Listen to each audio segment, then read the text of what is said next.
ಇತ್ತೀಚೆಗಂತೂ ಕೆಲವೊಂದು ಪ್ರಕರಣಗಳು ಯಾವ ರೀತಿಯಾಗಿ ನಡೀತಾ ಇದಾವೆ ಅಂದ್ರೆ ಒಂದೊಂದು ಸುದ್ದಿಗಳನ್ನ ನೋಡ್ಬೇಕಾದ್ರೆ ಬೇಜಾರಾಗುತ್ತೆ. ಎಂತ ವಿಕೃತ ಮನಸ್ಥಿತಿಯವರು, ರಾಕ್ಷಸಿ ಕೃತ್ಯದವರಿದ್ದಾರೆ, ಮೃಗೀಯ ವರ್ತನೆಯನ್ನ ತೋರಿಸ್ತಾ ಇದ್ದಾರೆ, ಕಾಮ ಪಿಶಾಚಿಗಳು ಅಂತ.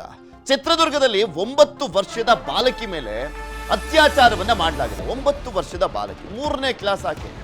ಐಸ್ ಕ್ರೀಮ್ ಆಸೆಯನ್ನ ತೋರಿಸಿ ಗುಡ್ಡಕ್ಕೆ ಕರೆದೊಯ್ದು ರೇಪನ್ನ ಮಾಡಿದ್ದಾರೆ ರಾಕ್ಷಸರು, ಪಾಪಿಗಳು, ಕಾಮ ಪಿಶಾಚಿಗಳು, ಕಚಡಗಳು ಇವರು.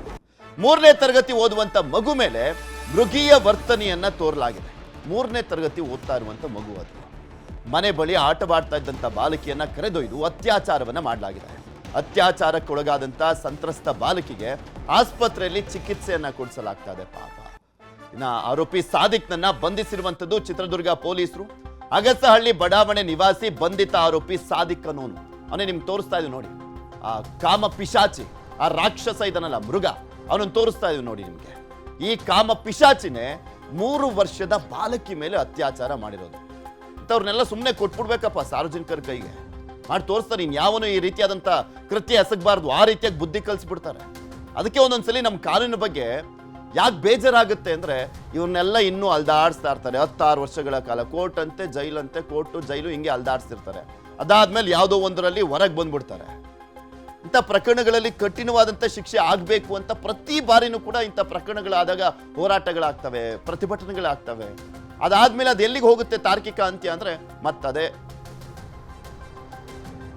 ಇದ್ರ ಬಗ್ಗೆ ಇನ್ನಷ್ಟು ಮಾಹಿತಿಯನ್ನು ಕೊಡ್ತಾ ಹೋಗ್ತಾರೆ ನಮ್ಮ ಪ್ರತಿನಿಧಿ ವಿನಾಯಕ್. ನಮ್ಮ ಜೊತೆ ದೂರವಾಣಿ ಸಂಪರ್ಕದಲ್ಲಿ ಜಾಯ್ನ್ ಆಗಿದ್ದಾರೆ. ವಿನಾಯಕ್, ಯಾವಾಗ ಆಗಿರುವಂಥ ಘಟನೆ?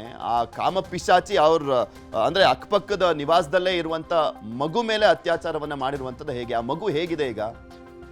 ಪೃಥ್ವಿರಾಜ್, ಚಿತ್ರದುರ್ಗ ಹೊರವಲಯದ ಬಡಾವಣೆಯೊಂದರಲ್ಲಿ ಈ ರೀತಿಯ ಸಾಮಾಜಿಕ ಜನರು ಏನು ತಲೆತಗ್ಗಿಸುವಂತ ಘಟನೆ ನಡೆದಿರ್ತಕ್ಕಂಥದ್ದು. ಯಾಕೆಂತ ಹೇಳಿದ್ರೆ, ಏನು 9 ವರ್ಷದ ಬಾಲಕಿ ಇದ್ದಾಳೆ, ಇದಕ್ಕೆ ಓದುತ್ತಿರುವಂತದ್ದು 3ನೇ ತರಗತಿ. ಮನೆಯ ಬಳಿ ಆಟವಾಡ್ತಿದ್ದಂತ ಸಂದರ್ಭದಲ್ಲಿ ಆಕೆಗೆ ಐಸ್ ಕ್ರೀಮ್ ಆಸೆಯನ್ನ ತೋರಿಸಿ ಬೈಕ್ ನಲ್ಲಿ ಕೂರಿಸಿಕೊಂಡು ಒಂದು ಗುಡ್ಡಕ್ಕೆ ಕರೆದೊಯ್ದು ಈ ರೀತಿಯ ಒಂದು ಅತ್ಯಾಚಾರವನ್ನ ಮಾಡಿರ್ತಕ್ಕಂಥದ್ದು ಈಗ ಬೆಳಕಿಗೆ ಬಂದಿರತಕ್ಕಂಥದ್ದು. ಕಳೆದ 2 ದಿನಗಳ ಹಿಂದೆ ಅತ್ಯಾಚಾರ ಪ್ರಕರಣ ಆಗಿತ್ತು. ಅದಕ್ಕೆ ಸಂಬಂಧಪಟ್ಟಂತೆ ಈ ಪೋಷಕರು ಪೊಲೀಸ್ ಠಾಣೆಗೆ ದೂರನ್ನ ನೀಡಿರ್ತಕ್ಕಂಥದ್ದು. ದೂರಿನ ಬಳಿಕ ಆ ಬಾಲಕಿಯ ಬಳಿ ಪೊಲೀಸರು ಒಂದು ಮಾಹಿತಿಯನ್ನ ಕಲೆ ಹಾಕಿದಂತ ಸಂದರ್ಭದಲ್ಲಿ ಆತನ ಆ ಬಾಲಕಿಯ ಮೇಲೆ ನಡೆದಿರ್ತಕ್ಕಂಥ ಅತ್ಯಾಚಾರ ಪ್ರಕರಣ ಇದೆ. ಆ ಪ್ರಕರಣವನ್ನ ಎಳೆಯಾಗಿ ಆ ಬಾಲಕಿ ಹೇಳಿರುವಂತದ್ದು. ಅದಾದ ಬಳಿಕ ಎಫ್ಐಆರ್ ಅನ್ನ ದಾಖಲಿಸಿಕೊಂಡಿರುವಂತ ಪೊಲೀಸರು ಈಗಾಗಲೇ ತನಿಖೆಯನ್ನು ನಡೆಸಿ ಆರೋಪಿ ಸಾದಿಕ್ ಎಂಬುವಾತನನ್ನ ಬಂಧಿಸಿರುವಂತದ್ದು. ಇದು ನಾಗರಿಕ ಸಮಾಜ ನಿಜಕ್ಕೂ ಕೂಡ ತಲೆ ತಗ್ಗಿಸಬೇಕಾದಂತ ದುಷ್ಕೃತ್ಯ ಮತ್ತು ಆ ಮೃಗೀಯ ವರ್ತನೆಯನ್ನ ತೋರಿರತಕ್ಕಂತ ಆರೋಪಿ ಇವನ ವಿರುದ್ಧ ಸಾಕಷ್ಟು ಜನರು ಆಕ್ರೋಶವನ್ನು ಹೊರಹಾಕ್ತಿರ್ತಕ್ಕಂಥದ್ದು. ಪೃಥ್ವಿರಾಜ್.